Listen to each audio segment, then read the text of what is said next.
All right, guys, so the polling data for Joe Biden right now in the 2024 election is not looking so hot. Right, you've had a multitude of different factors over his administration. You've had, obviously the withdrawal from Afghanistan, which I think was actually the right move, but he got hit for that. You have sort of worsening economic conditions that have hurt him.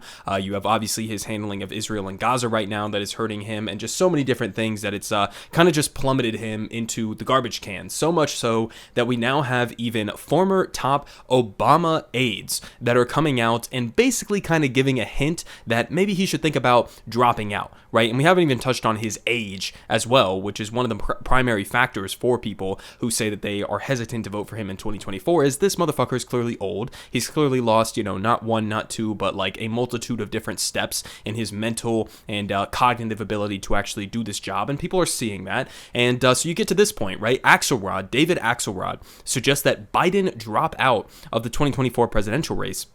They say former President Obama's senior advisor, David Axelrod, on Sunday suggested that Biden should drop out of the 2024 presidential race in the wake of new polling showing the incumbent trailing former President Donald Trump. And so I'll touch more on some of that polling data here just in a minute. But first, I want to watch what one of these, sort of Biden spokespeople, Simone Sanders, had to say about David Axelrod's take here, because I think this clip kind of summarizes the position of the Democratic Party right now, even though there are other options that could potentially be on the table and are on the table right now for Democrats to put at the top of the ticket. This is the attitude that it seems like the establishment of the Democratic Party is having right now. One person familiar with the Biden team's thinking on this person said, well, look, it's no real surprise. David Axelrod has consistently been a detractor of the Biden administration.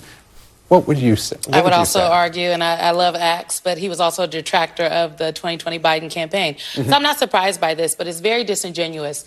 Democrats, especially Democratic strategists, know. Republican strategists, anyone who is a professional politico, hell, the reporters know.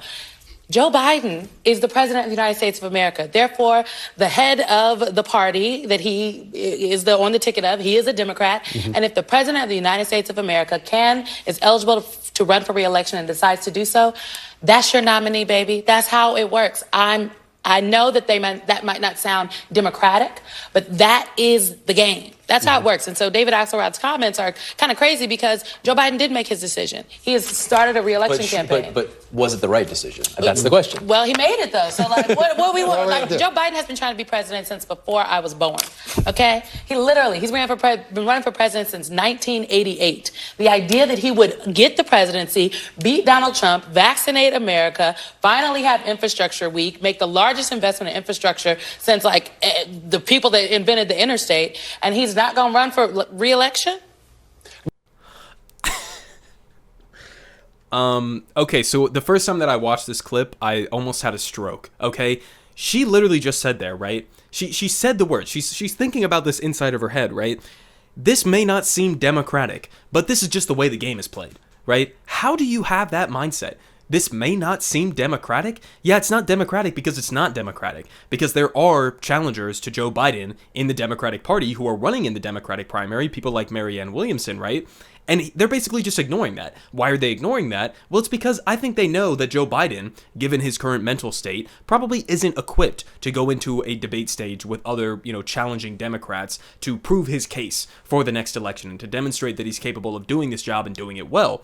And so I think that they know that. But I mean, just think about that for a second. One of the top advocates for Joe Biden is outright admitting, yeah, this is incredibly undemocratic, but Biden decided he wanted to run again, and so even though the majority of Democrats, the majority of the country, don't want him to run again, he's just gonna do it, and everybody just has to kind of sit back and take that, apparently. Which is, it's not only insane because it's incredibly undemocratic, but it's also insane even from the perspective of a liberal or a Democrat, okay, who is a very loyal Democratic Party supporter.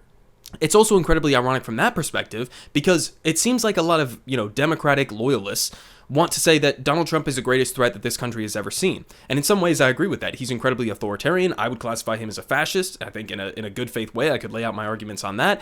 I think that Donald Trump is a danger to the country. But if that's your primary concern, and your primary concern is not allowing Trump to get elected in 2024, why would you put Biden at the top of the ticket, who is overwhelmingly despised right now? I mean, one of the weakest candidates that you could possibly imagine putting up. Now, I'm not even like a fan of guys like Gavin Newsom from California, but he would be a better candidate. Somebody like Josh Shapiro, they would be a better candidate than Joe Biden, okay? Marianne Williamson, I also think she would be a better candidate than Joe Biden. I think basically anybody outside of maybe like Kamala Harris and Pete Buttigieg and a couple others would probably be better candidates than Joe Biden, even though I don't fully agree with all of them on their policy agenda. Joe Biden is like one of the weakest candidates you could possibly ask for to go up against what you yourselves are classifying as a threat to the existence of democracy in the United States of America. So this was just an absolutely insane admission there that she just kind of throws out there like in a joking way, in a light way. And so this ties me into like some of the recent polling data that we've gotten. Again, I referenced this before, but I think it's important to get into the details here, right? Trump is currently ahead. This is a New York Times / Siena poll. All right, so granted, it's only one poll, but this is also a trajectory that we've seen in other polls as well. So I think that it's informative. Trump is ahead in 5 of 6 swing states. In Nevada, +10 for Trump. In Georgia, +6 for Trump. In Arizona, +5 for Trump. In Michigan, +5 for Trump. In Pennsylvania, +4 for Trump. And in Wisconsin, Biden gets that +2 in this poll. Okay, now granted, anything could change. We don't know what's going to happen over the next year. Anything could change. Joe Biden could, I don't know, cancel all student debt and legalize marijuana and pass Medicare for all and a $15 minimum wage. Who knows what could happen over the next year? I'm not downplaying that. Trump could get arrested, right? He could get thrown in prison and that could shake up everything, right? Either one of these guys, Trump or Biden, could just drop dead at any given day, given their age, right? So there's a multitude of different factors that could play in between now and election day. But this is fucking alarming. Okay, now again, look at all of these different key swing states that Trump is currently winning on. Compare that to 2020, the electoral votes, right? Okay, so you have Arizona went for Biden, Nevada went for Biden, Georgia went for Biden, Wisconsin, Michigan, Pennsylvania, all of these swing states went for Biden. And there's this good website here, 270 to win. That's the amount of electoral college votes that you need to actually win the presidential election, right? Now, also, keep in mind, this doesn't even get into the fact that according to recent polling data that we've gotten, including some that was done by the New York Times themselves, RFK Jr., and this is shocking for me to say, but RFK Jr. in some of these polls, I'm not even kidding, in a national election and in some of these swing states, is above like 20%. Okay, so RFK Jr., we could end up with a situation where RFK Jr. is the deciding factor for who's going to win in 2024. So that's another alarming perspective that we have on the horizon. But let's just assume for right now, just to sort of do the math here real quick, that it's just Trump and Biden, right? Just to make this a little bit easier, right? Okay, so you have a state like Michigan, 16 electoral college votes, Pennsylvania, 20, Georgia, 16, Arizona, 11, right? This was the electoral college vote in 2020. Let's say you flip Georgia. That's a pretty easy one for Trump to flip in 2024. I think he will flip Georgia in 2024. So, okay, now you're down to 290 for Biden. Let's say he flips, I don't know, Pennsylvania. Now Biden's at 270. So then, if Trump wins 2 of these major states, like Pennsylvania and Georgia, and then he flips any one of either Michigan, Wisconsin, Arizona, or Nevada, which according to that polling data, it looks like he is going to do at least one of those, okay, if not a majority of the rest of these, right? Then Biden loses. And we are still sitting here having a conversation about him being at the top of the ticket, as if this isn't completely ridiculous, as if this isn't suicidal for the Democratic Party, okay? So that's the math on that. We also had to get here again, when you throw RFK Jr. into the mix, as pointed out here by Sagar, right? You throw RFK Jr. into the mix, look at these state breakdowns. I mean, this is fucking crazy, right? Obviously, I'm not a fan of Trump, I'm not a fan of Biden, I'm not a fan of RFK Jr. I really don't like any of these candidates as an option. But I mean, Jesus Christ, look at this breakdown here. Thinking again about the 2024 election, who would you vote for if the candidates were, okay? And then they say Joe Biden, the Democrat, and in Arizona, he's like 33%, 29% in Georgia, 31% in Michigan, etc., etc. Trump, pretty similar to Joe Biden, either beating him or tied with him in some of these states. And then you got RFK Jr. down here, 26, 24, 26, 23, 23, 22. This is a serious factor, right? And so I've seen a lot of other polls that put Joe Biden and Donald Trump head to head. You got to be including RFK Jr. at this point. He is a legitimate factor in a lot of these key swing states, if not the single deciding factor.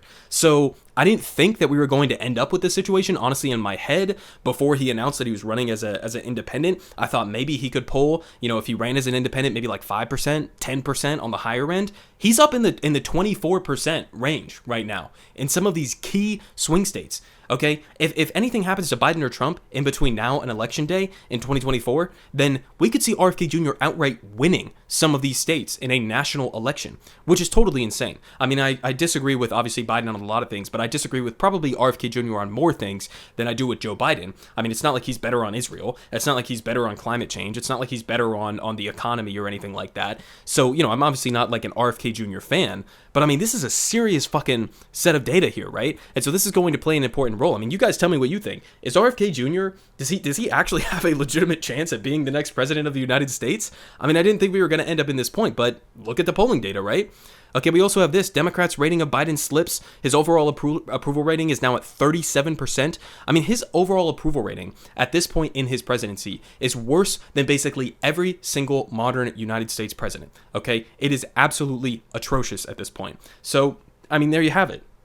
That's some of the latest data. I don't know, again, what's going to happen over the next year, but it's certainly not looking good for Joe Biden. I think if Democrats had any sense about them whatsoever, then they would substitute somebody else, even if it's somebody else that I'm not even really a fan of or anything. I think if your primary goal is to prevent Trump from taking office again, Biden is not the guy. I mean, it's like, I wouldn't even put it at a 50-50 coin flip, which is what I would have said probably, a month ago or 2 months ago between whether or not Biden or Trump has a more likely chance of winning. At this point, I'm like 60-40 Trump. And I think that Trump is probably the favorite to win, not just because of this poll, but because of other polling data, indications that we have seen, and because, Biden has just been struggling by so many different key metrics on the economy and immigration and whatever the case may be.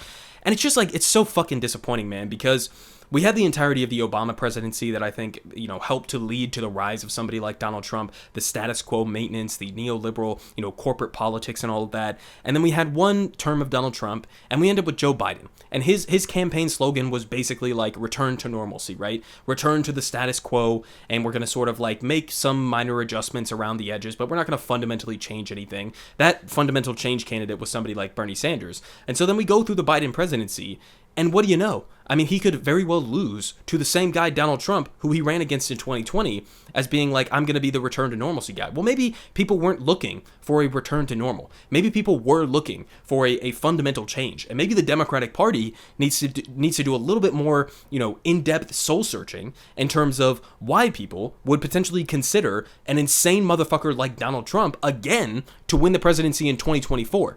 Okay? Maybe you need to do a little bit of soul searching, a little bit of more, inner research into what people are actually looking for right now, and recognize that Joe Biden's so-called like centrist or moderate style of politics is nowhere damn near close to enough.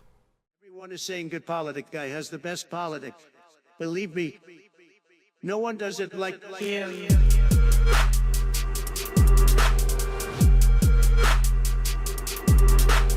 Believe me, everyone is saying